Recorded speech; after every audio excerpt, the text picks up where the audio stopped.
Hürmetli milletteşler. Здравствуйте, уважаемые друзья, подписчики канала.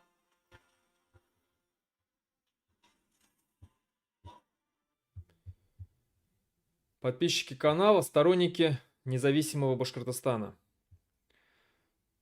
Начинаю свой стрим, очередной стрим. Заходите, задавайте вопросы. Сегодня будем говорить, сперва поговорим о проблеме подольского месторождения, о проблеме поселка Подольска, его жителей, а потом уже буду отвечать на ваши вопросы. Вопросы уже начали писать, поэтому сперва поговорим об основной теме. Но прежде чем начать стрим, я прошу вас, подписывайтесь на мой канал, распространяйте его, ставьте лайки, пишите комментарии. Если у кого есть желание поддержать, финансово поддержать, ссылки все в описании есть. Как это сделать? Также есть ссылка на мой сайт, куда вы можете зайти, почитать свежие новости, интересные проекты, которые нам присылают наши сторонники независимого Башкортостана. Также там есть ссылка и на мою книгу Кукбуре «Записки башкирского националиста». Тоже читайте, скачивайте, очень интересная книга, очень хорошие отзывы. Поэтому, итак, начинаем. Начинаем наш стрим. И главная тема, которую я хотел бы затронуть, это, конечно же, вот эта вот проблема с Подольском. Да? Она сегодня остро стоит в Хайбулинском районе у жителей непосредственно самого Подольска. В чем суть там, да, с чего все началось, вот как бы коротко, да. Еще в начале 70-х годов там нашли большие залежи меди. Большие залежи, не только меди, вообще это медно-цинковое месторождение считается. И после того, как Советский Союз рухнул, начались вот эта хищническая приватизация, скупка предприятий, некогда советских предприятий, да, и была создана такая компания УГМК. Владелец этой компании считается Искандер Махмудов. Это миллиардер, в списке Forbes состоит. Достаточно очень богатый человек, очень влиятельный. Почитал о его деятельности в 90-х, в начале 2000-х годов. Там полный криминал, конечно же. Рейдерские захваты, устранение своих конкурентов и так далее, и так далее. Вот именно УГМК является основным главным разработчиком Подольского медно-цинкового месторождения. Данные УГМК, скажем так, подчиняются, да, в его собственности находятся такие предприятия, как Башмедь, который непосредственно будет разрабатывать вот это вот месторождение, а также Бурибаевский ГОК и Учелинский ГОК. Чем вообще для нас, для башкортостанцев, для зауральцев, да, примечательна вот эта компания? Ну, тем, что, во-первых, она практически везде наложила свои лапы, да, монополию на все месторождения. Кто забыл, в начале карьеры главы республики Хабирова в республике Башкортостан вспыхнул такой конфликт в Сибае, когда загорелся карьер там, да, Сибайский карьер, один из самых больших карьеров в Европе. Так вот, именно кто разрабатывал, кто владел этим карьером, да, кто извлекал оттуда прибыль и загрязнял воздух, а также землю вокруг него. Тот же самый УГМК. И мы помним, что это практически ничем не закончилось таким хорошим для жителей, потому что карьер, да, залили, но сколько жителей пострадало от этого, сколько людей уехало с города. Мы помним, как Андрей Казицын, это генеральный директор УГМК, то есть управляющий, да, но это как вот Давыдов на БСК «Сода». Мы все помним, кто такой Давыдов, да, вот этот вот чувак, который ходил, орал там, да, и называл всякими такими нехорошими словами наших защитников Куштау, да. Его, владельцы совершенно, как владельцы сидели как бы там за границей. Так вот, здесь то же самое. Здесь владелец Искандер Махмудов. Хотя по последней информации есть такая информация, что уже сейчас он не владелец УГМК, а сейчас владелец там такой Данияр Камилов, сын бывшего министра иностранных дел Республики Узбекистан. Ну, сам потому, что Искандер Махмудов, он узбек и тесно связан с Узбекистаном. Так вот, вот этот Андрей Казицын, генеральный директор, он встречался с жителями Сибая вместе с Хабировым, и они обещали компенсацию за то, что жители пострадали, за то, что они дышали вот этим серным смогом. 200 миллионов рублей выделить на нужды города Сибая. Чем это закончилось? Ничем. Никаких денег никто не видел. Обманули, кинули жителей. Хабиров лично говорил, что он будет посредником, да, что он будет контролировать это, что эти деньги будут выделены городу. Ничего не было выделено. Все это забылось. Мы уже сейчас уже многие об этом не помнят. Я вам напоминаю, что вот как оно было. Кто такие вообще эти люди? Это хищники, которые, еще раз говорю, захватывали, рейдерские захваты проводили на различные компании, различные предприятия, пока не создали свою вот эту империю. Данный карьер, данное месторождение, вот это Подольское, его планируют разрабатывать 44 года. 44 года там собирается копать землю. Общие, скажем, залежи, да, исчисляются 88,5 миллионов тонн руды. Это только меди. Помимо меди, там еще большие залежи цинка, серебра, золота, серы. Поэтому там наживаться и наживаться можно. Что хотят, что они предлагают, да, вот жителям. Жители Подольска не хотят никуда уезжать. То есть они, данное месторождение находится всего лишь в 100 метрах от самого Подольска села. 1000 жителей живет там. Изначально вообще как была договоренность такая, что будет строиться такой небольшой микрорайон, новый микрорайон возле самого села Подольска прям, куда новые дома, там новая инфраструктура все, детские сады, школы и так далее, и туда будут переселяться все жители.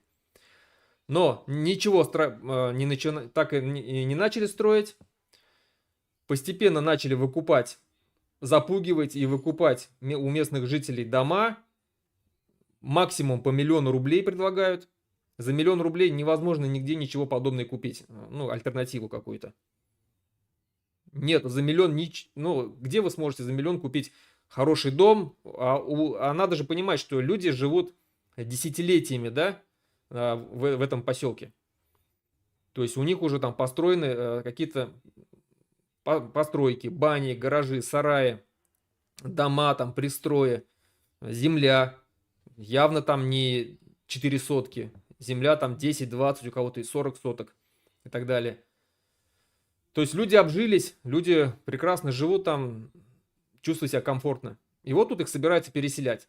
Что им предлагают?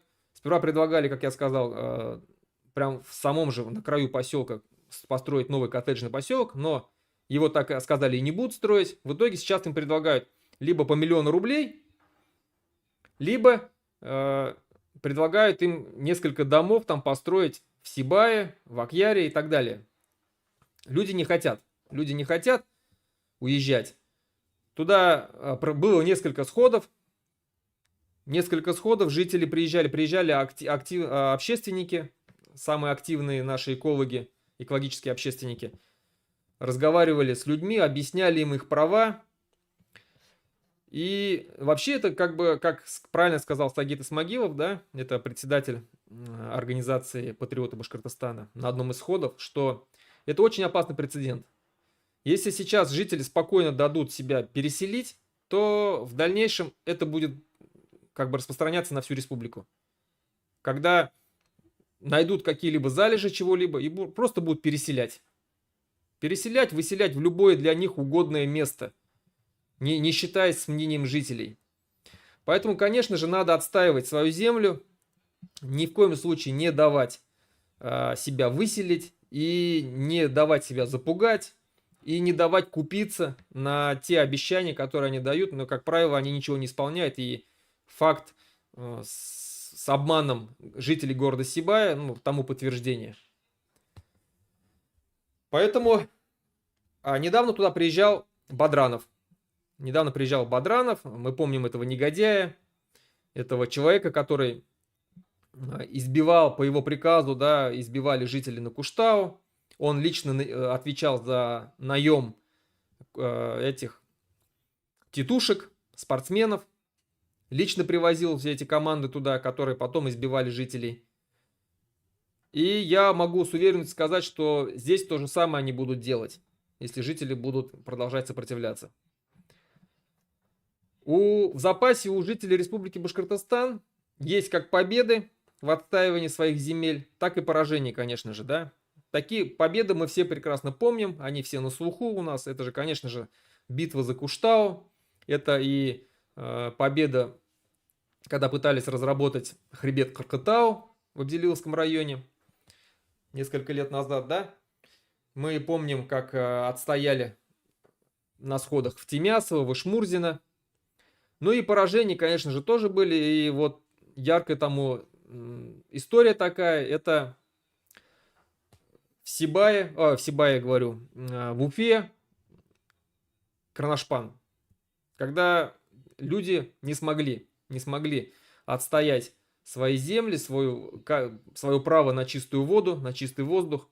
И в итоге возле поселка Дорогино построили вот этот вот гигантское производство. И оно до сих пор загрязняет землю, загрязняет воду. И никто ничего не может сделать.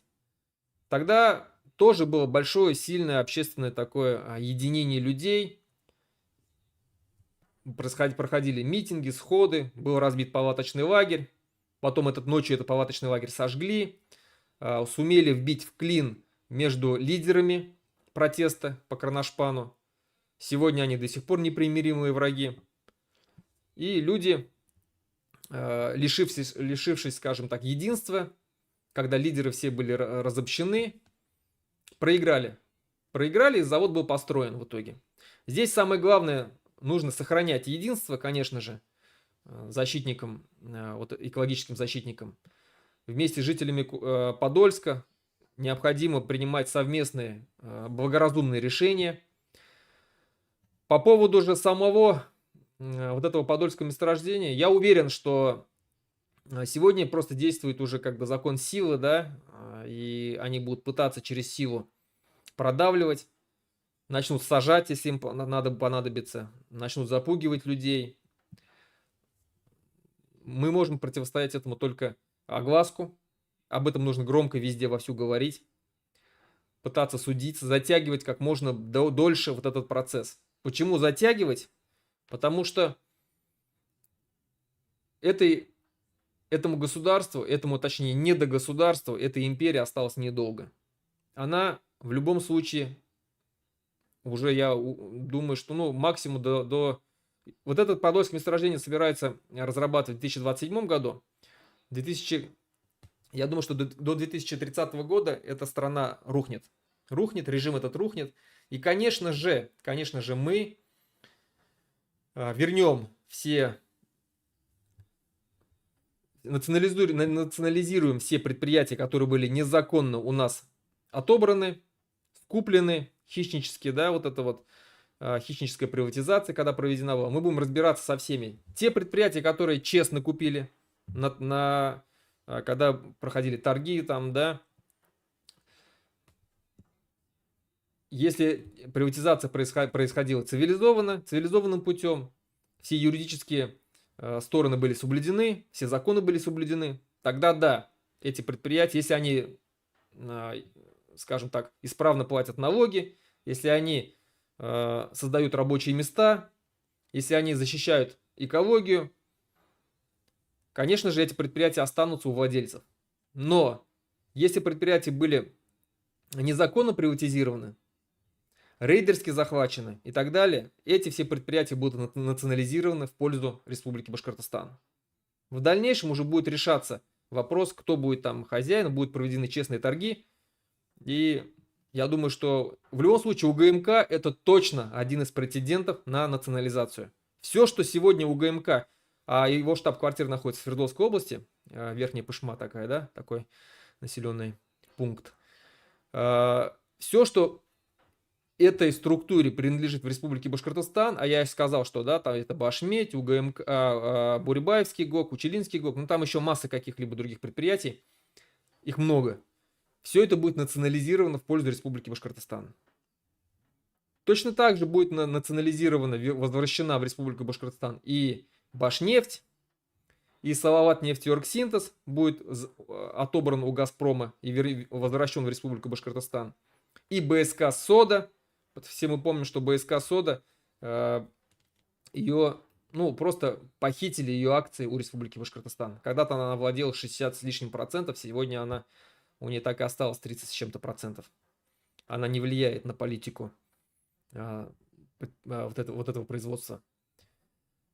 Поэтому сейчас самое главное максимально затягивать процесс, максимально судиться с ними, максимально проводить митинги, акции, сходы, не давать начать разработку. Не давать начать разработку. Когда режим рухнет, когда Республика Башкортостан станет независимым государством, когда мы все ее недра, согласно изначальной Конституции 93 года, будет принадлежать все недра, все природные ресурсы, вся земля будет принадлежать многонациональному народу Республики Башкортостан, тогда мы по-другому будем подходить к различным разработкам. Мы будем проводить аукционы, торги, куда будут допущены нормальные предприятия, которые соблюдают экологические законы, у которых производство, современное производство, которые по современным технологиям подходят. И тогда уже с решения будет, конечно же, будет проведено решение у жителей Подольска, хотят они переехать или не хотят. Если не хотят, ну, значит, тогда не будет никакого производства до тех пор, пока им не будет предложено такие условия, которые бы их устроили. Для этого, еще раз говорю, им нужно будет выделить не где-то в поле, в глухом поле, где нету ни канализации, ни воды, ничего, какую-то землю.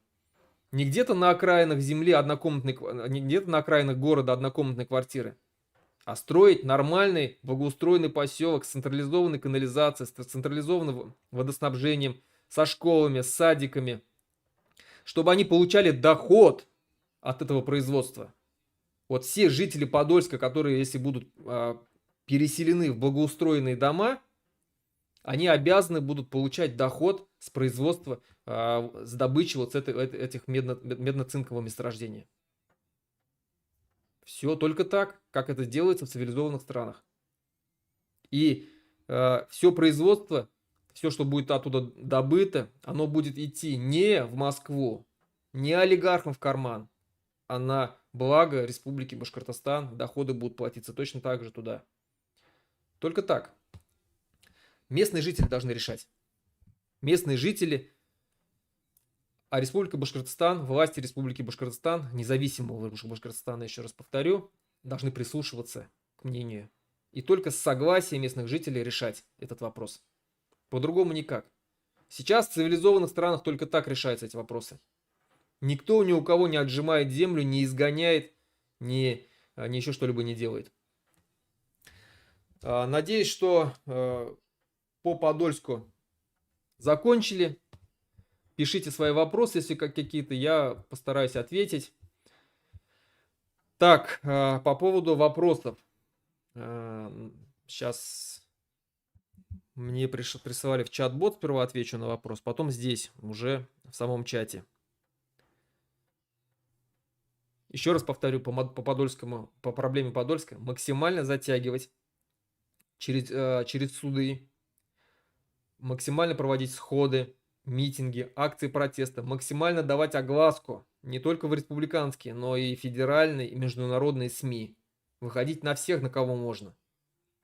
Пока они вам не предложат нормальные условия, а именно не построить благоустроенный поселок, где будет централизованная вода, канализация, пока вы не получите, где будут школы, садики, вся инфраструктура, дороги асфальтированные, пока они вам не дадут процент с дохода с этого предприятия, соглашаться ни на что не надо.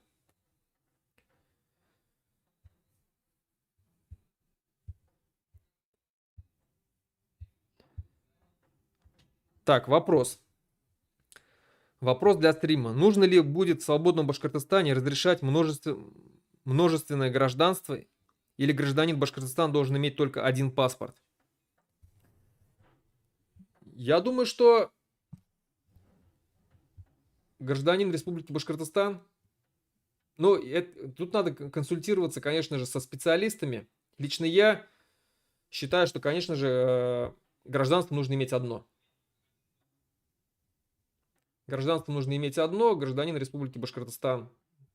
Потому что я уверен, что наша Республика Башкортостан в будущем будет высокоразвитым государством, где многие жители бывшей России, ну или вообще всего мира захотят жить. Почему? Потому что, во-первых, у нас очень хорошо развито производство, у нас очень умные люди, и у нас очень красивая природа. Именно это все сделает нашу Республику Башкортостан привлекательной для жизни. Многие люди будут стараться приобрести гражданство нашей республики, потому что у нас будет чистая экология, природа, у нас будет хорошее производство, места рабочие, хорошие места, где будут хорошие платить зарплату. Ну и вообще наша республика Башкортостан находится на очень удобном месте, через которое проходят пути, газопроводы, нефтепроводы, железнодорожные пути, транспортные пути. Такой центр логистики. И, конечно же, мы будем пользоваться этим. Такой будет транспортный хаб, да, скажем так.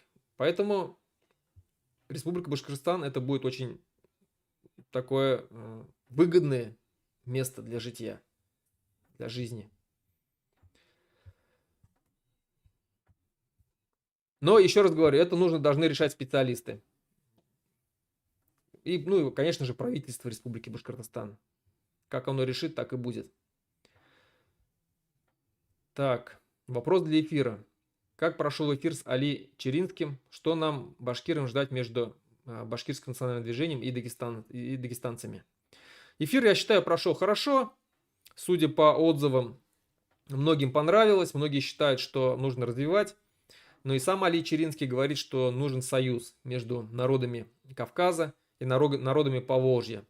Именно вот мусульманскими народами. Хотя я считаю, что не только мусульманскими, конечно же, нужны все народы Поволжья, должны заключить союз с народами Кавказа, как наиболее такими пассионарными народами. И совместно создавать проекты по будущему переустройству России. Чем мы можем быть друг другу полезными? Какие в будущем у нас могут быть экономические интересы друг с другом? Потому что Кавказ находится, ну, в принципе, далековато, да, от Башкортостана. Но в любом случае, конечно же, экономические интересы есть как у них, так и у нас. Нам есть что им предложить, им есть что нам предложить. Ну и плюс, учитывая, что больше мусульманских республик нету, кроме как на Кавказе, и в Поволжье две республики, да, Башкортостан и Татарстан, это тоже своеобразный мост, который нас будет объединять. Я жду в будущем, что у наши эфиры на этом не закончатся. Конечно же, мы будем продолжать подобные эфиры, чтобы наше сотрудничество, наши союзы росли, усиливались. Вопрос для эфира. Когда уже будет создана армия освобождения Башкортостана? Когда мы увидим первые фото наших бойцов?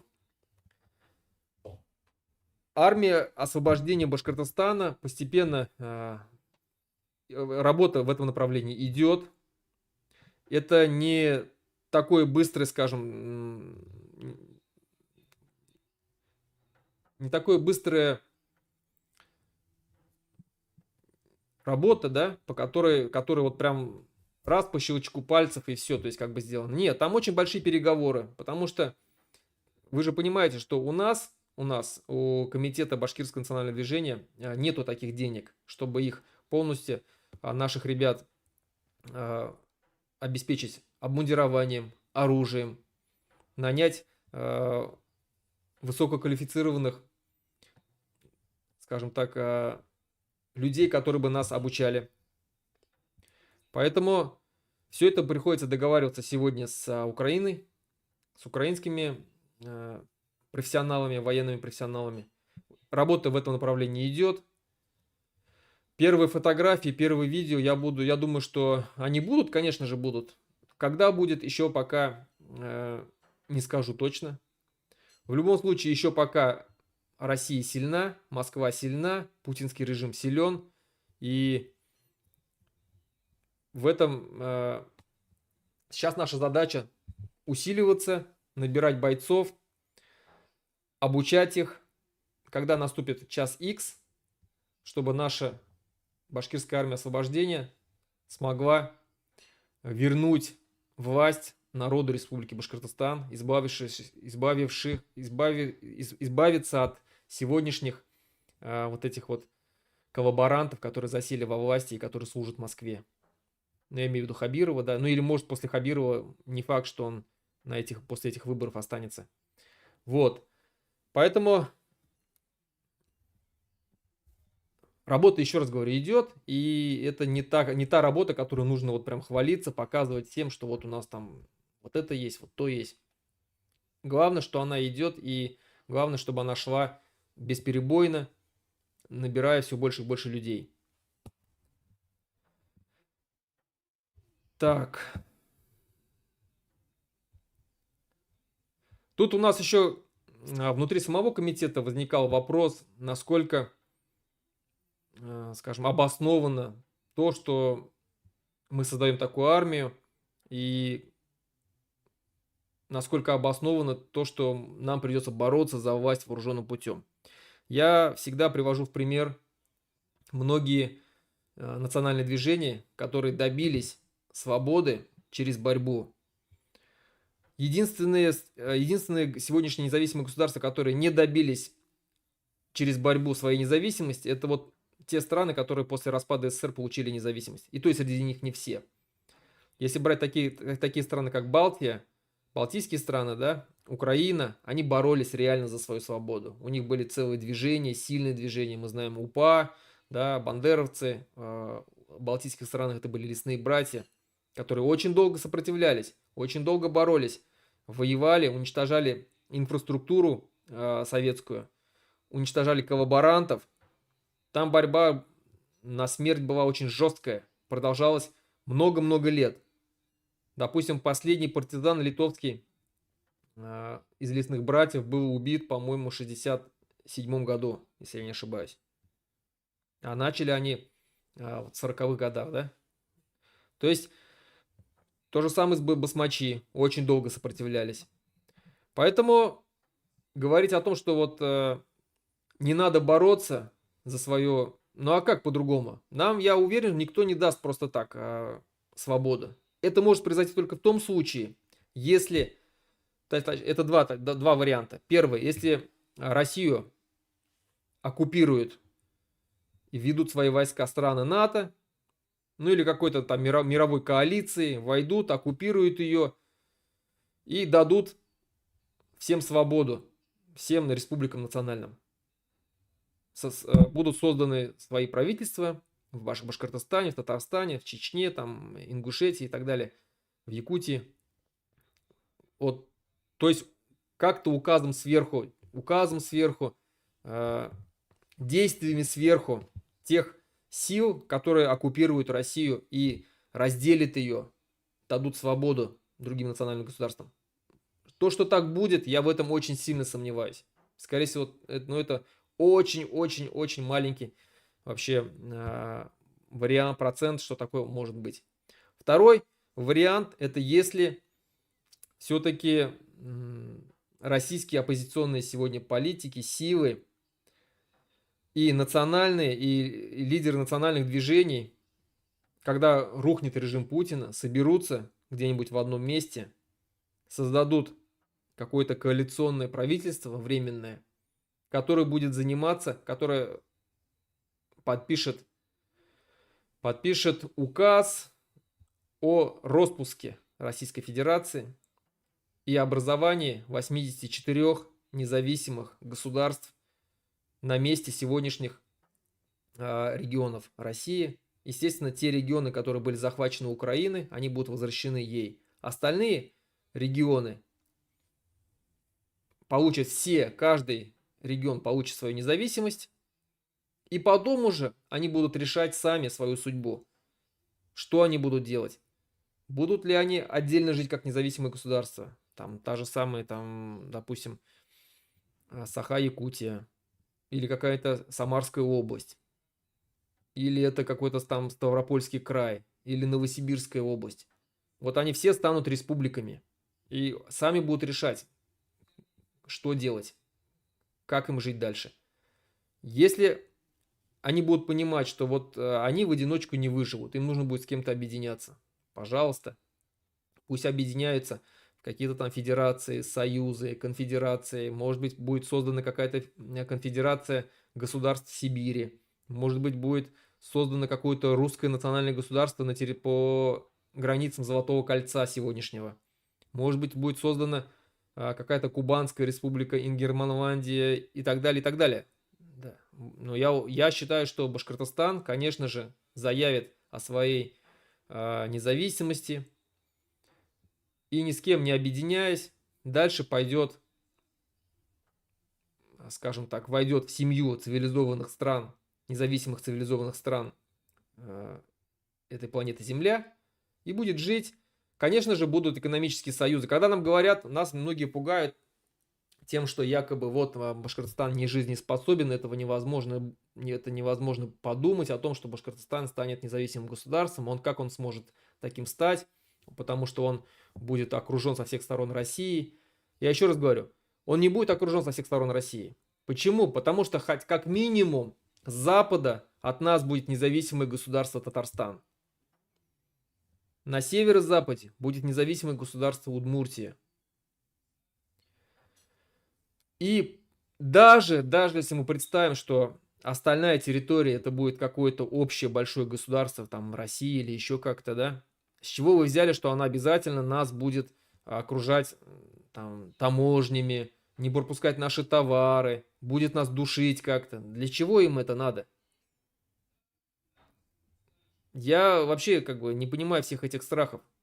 Все будут заинтересованы в взаимовыгодном сотрудничестве, чтобы экономическое сотрудничество не прерывалось, чтобы путепроводы работали, по которым идет газ, по которым идет нефть, чтобы грузы шли по железным дорогам. Я еще раз говорю, наша республика Башкортостан находится в очень таком сильном стратегическом месте, через который проходят все практически пути, что транспортные, автотранспортные, что железнодорожные, трубопроводы проходят и газовые, и нефтяные. У нас очень большое производство, нефтехимическое, нефтяное, нефтеперерабатывающее, машиностроение, очень сильное сельское хозяйство. Сейчас оно, конечно, убито, но все это можно будет восстановить. У нас очень красивая природа, когда к нам будут приезжать туристы со всей Европы, со всего мира. Потому что, живя в Европе, я знаю, что здесь, вот они уже все посмотрели в Европе. Все страны объездили, какие там есть в Европе, все увидели. Им нужна экзотика. И Башкортостан сможет дать им эту экзотику. С девственной природой в Заурале, с нашей культурой, с нашими традициями. Они с удовольствием приедут, посмотрят на то, как как жили башкиры по кочевым образом жизни, да, это можно все им показать будет. С удовольствием будут кушать нашу пищу. Для них все это в диковинку. Поэтому еще раз говорю, у нас очень большие перспективы. И когда нам говорят, что мы не жизнеспособны, это все вранье, не верьте никому. Республика Башкортостан более чем жизнеспособна. Сегодня в Европе есть государство, которое не обладает 10-й долей того, чем обладает Республика Башкортостан. Как природными ресурсами, так и производством. Так что уверен, что мы будем жить более чем хорошо. Для этого просто нужно, чтобы у нас было законно избранное правительство, сменяемое правительство, чтобы у нас все ветви власти были независимыми друг от друга, что судебная, что законодательная, что исполнительная власть, что у нас было независимые СМИ. Все будет хорошо, ребята. Так, дальше смотрим.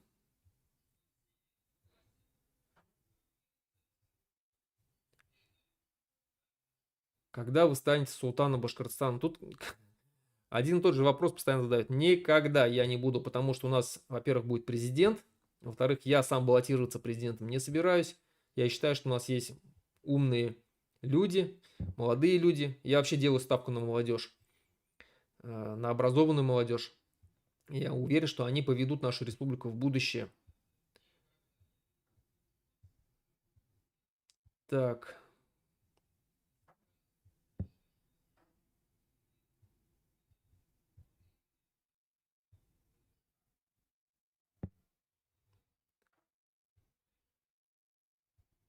Так, какие еще вопросы?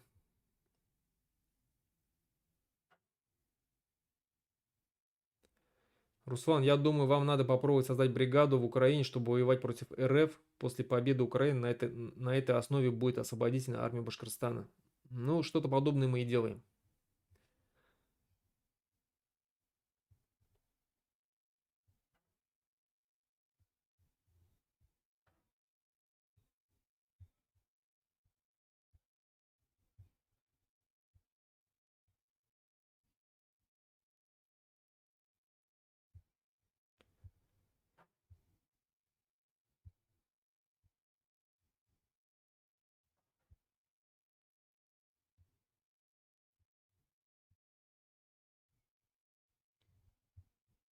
Акции добывающих предприятий должны быть государственными.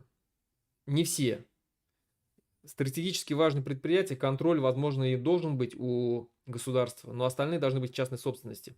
У тех компаний, еще раз как я говорю, которые соответствуют всем требованиям. Это не должно быть какое-то, скажем, подковерная, да, продажа акций, когда никто не знает.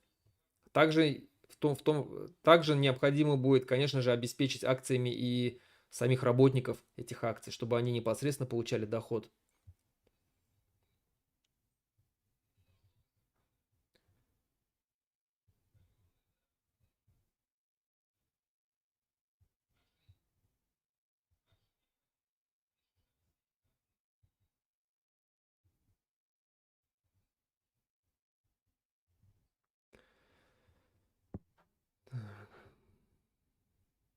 Уважаемый Руслан Салаватович, огромное вам спасибо за прекрасную передачу в эфире с приветом из села Поляковка Башкирского Зауралья.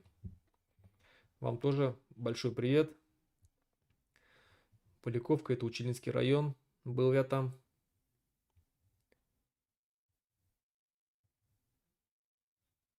Уважаемый Руслан, мне интересно ваше мнение по поводу строительства мечети в Москве, поскольку я знаю, и в Камчатке, и в Перми русские националисты всячески противостоят строительству мечети. К сожалению, этот вопрос очень действительно острый, и в последнее время, последние годы, прям, ну, это видно невооруженным взглядом, да, на то, как русский мир постепенно выдавливает все остальное. Москва — это 20-миллионный город, один из крупнейших мегаполисов мира. Вот в Лондоне там что-то около 80 мечетей. В Москве, если не ошибаюсь, всего 4 мечети. Но где справедливость, да? Хотя в Москве проживает несколько миллионов мусульман. Не только жителей со Средней Азии, как нам постоянно говорят, да, вот там приехали узбеки, азербайджанцы, таджики, кыргызы. Нет, там помимо этого живет почти миллион татар, очень много живет башкир, чеченцев, ну вообще жителей Кавказа. Огромное количество. И все они не могут вместиться в тех мечетях, которые сегодня есть. И все равно не дают строить. Выступают против этого шовинистический русский мир, который продавливает строительство церквей во всех мусульманских республиках.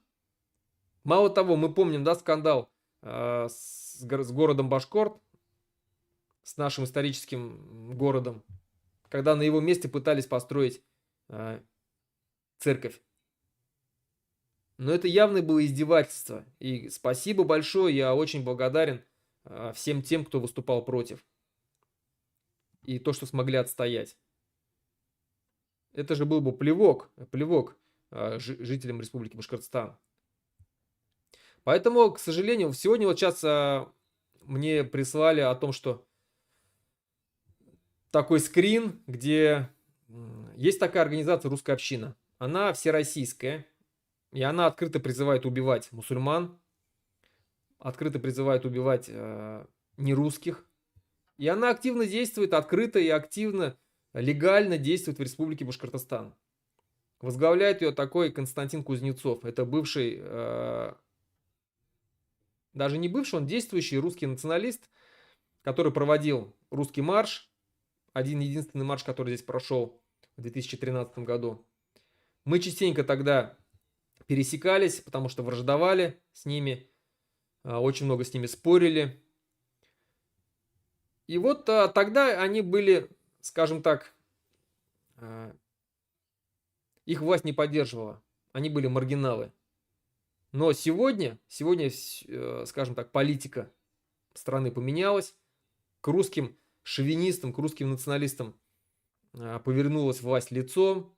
Они очень много, вот эти вот, те, которые в Башкортостане, о которых я говорю, персонажах, они очень долго добивались того, чтобы в Республике Башкортостан отменили башкирский язык как обязательный.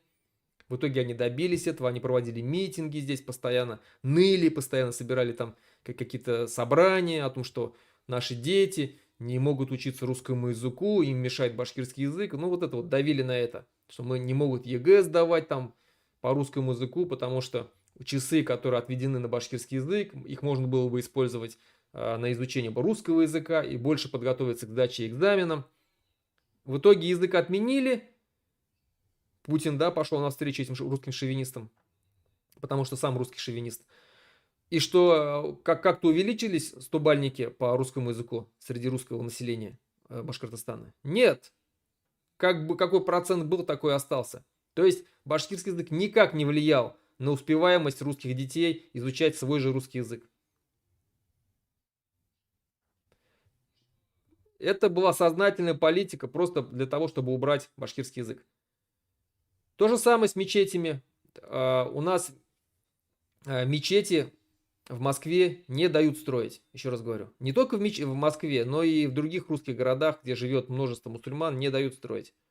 Но зато здесь им здесь дорога открыта. Они тут, я говорю, мне прислали недавно скрин о том, что там какая-то женщина жалуется на что-то, да, и ей другая пишет женщина: обратитесь в русскую общину, они очень быстро решат ваш вопрос. Понимаете, да, то есть создается альтернативное, чуть ли не правительство здесь, в Республике Башкортостан, когда жители уже, минуя власти, будут обращаться непосредственно вот к этим людям из русской общины, которые будут приезжать и решать вопросы. Они уже обладают такой властью. Как я сказал, у них есть хроны с оружием. Они с 2014 года возили с этих ДНР, ЛНР оружие сюда, в республику. И очень много они спрятали его здесь. И они готовы будут его пустить, когда дело дойдет до такого, что будут начинать ликвидировать национальные республики, будут убирать всех неугодных. Очень легко дойдет. Поэтому Хабиров сегодня с ними заигрывает, он идет им навстречу, он разрешает им проводить здесь праздники совместно с администрацией города. Но рано или поздно вот этот выпущенный джин из бутылки, он овладеет ситуацией. И когда уже сам Хабиров им будет не нужен, поставить здесь какого-нибудь Сидорова, который сделает из Республики Башкортостан Уфимскую губернию, и все. Так, привет из Самарской Народной Республики. Большой привет и вам. Руслан, я думаю, нужно поднимать уровень знаний родного языка в республике, сделать наш язык полезным, и тогда молодежь будет его учить. Не надо надеяться на госшколы, надо открывать свои онлайн-курсы. Это очень наивное такое пожелание в порядке. Изучая в принудительном порядке те или иные предметы, так, у меня здесь, так, все, ага, нормально. Так вот, изучая в принудительном порядке те или иные предметы, мы сегодня знаем об этом, о них. Поэтому и башкирский язык должен не то что преподаваться в принудительном порядке, на башкирском языке должны преподаваться в принудительном порядке все предметы. По-другому никак. Если башкирский язык мы не будем знать, как он пишется, как пишутся слова, как они читаются, мы не будем знать литературные названия деревьев, птиц, рыб, зверей, ну и много всего. Мы будем просто владеть бытовым уровнем языка. И сегодня родители разговаривают между собой на башкирском языке, а их дети, находясь в культурной русской среде, будут понимать башкирский язык, но не разговаривать на нем. В последующем эти дети вырастут, которые будут понимать башкирский язык, но не разговаривать, найдут друг друга, там парень с девушкой, создадут семью, у них родятся дети, которые уже будут и не понимать язык, и не разговаривать на нем. Все, так теряется владение языка народом. И сегодня такие народы, к сожалению, есть. Очень многие народы утеряли практически свой язык. Только старшие поколения знают свой язык. Поэтому учить онлайн, учить онлайн языки, это нереально. Должно быть не просто обязательное изучение языка в школах, но и на башкирском языке должно быть полное обучение всех предметов. Это все у нас было, это все можно просто поднять. У нас сохранились и учебники, их просто нужно обновить по современным, стандартам, и все. Так.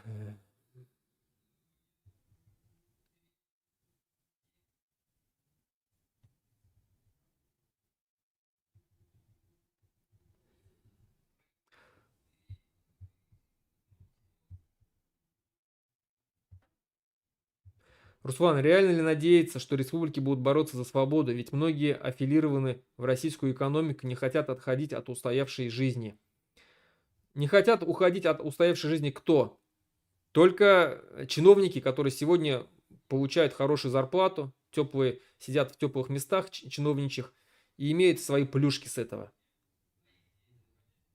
Поэтому, конечно же, только они заинтересованы. Простой народ, подавляющее большинство, живет в достаточно сложных условиях. А при независимом Башкортостане, конечно же, у нас будут перераспределяться блага. У нас уже не будет того беспредела, который сейчас происходит в Республике Башкортостан. Мы будем вкладываться в народ, в его образование, конечно же, в первую очередь, в инфраструктуру, в повышение производительности, создавать рабочие места, чтобы наши мужчины не ездили на севера работать.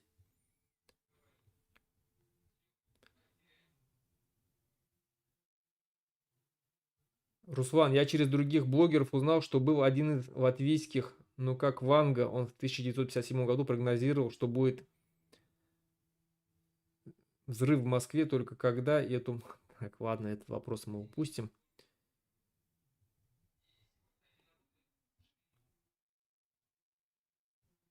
Ишмурат Хайбулин задает вопрос. Вопрос, знают ли в Литве про башкир? Очень мало. Очень мало знают. Очень часто общаюсь с литовцами, и всем интересно про Республику Башкортостан. Нам нужно больше, конечно же, рассказывать про Республику Башкортостан, создавать контент про Республику Башкортостан, чтобы о нас больше знали. Тогда нам нужно говорить о том, что мы можем предложить миру как будущее независимое государство. Поэтому Очень важно рассказывать о нашей республике, еще раз говорю, везде, где вы можете. Писать статьи, создавать видеоконтент, снимать передачи. Поэтому надо готовить мир к тому, что скоро Республика Башкортостан, как независимое государство, появится среди других цивилизованных стран и будет предлагать свою продукцию, звать к себе в гости, чтобы приезжали, смотрели как туристы, да, на нашу красивую, прекрасную родину. Я стараюсь здесь всегда литовцам рассказывать про Башкортостан, им очень интересно. Еще раз говорю, что Литва, она в 2,5 раза меньше, чем чем Башкортостан. Жители, хотя здесь, ну, тоже меньше, да, 3,5 миллиона. У них совершенно другая культура, совершенно другая история. История, так же, как и у башкир, наполнена борьбой за свою независимость, и они в итоге эту независимость получили. Я в этом глубоко уверен, если будем бороться, мы ее обязательно получим.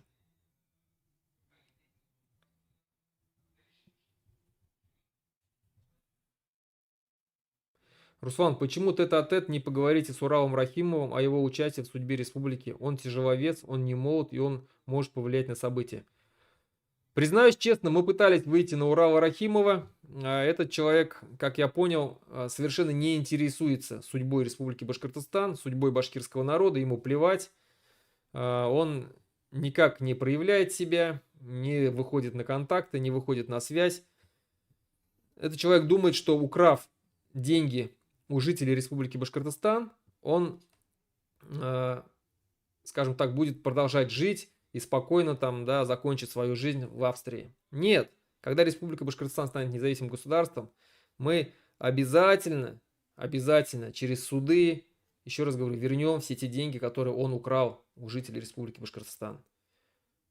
Если он не хочет сейчас помогать нам, он мог бы перечислить там, ну, несколько миллионов долларов легко семьям баймакским, да, по баймакскому делу. Мог бы, но этого не делает. Он мог... На этом все. Братья казахи, все будет хорошо. Еще раз напоминаю всем своим телезрителям, своим зрителям, своим сторонникам независимого Башкортостана,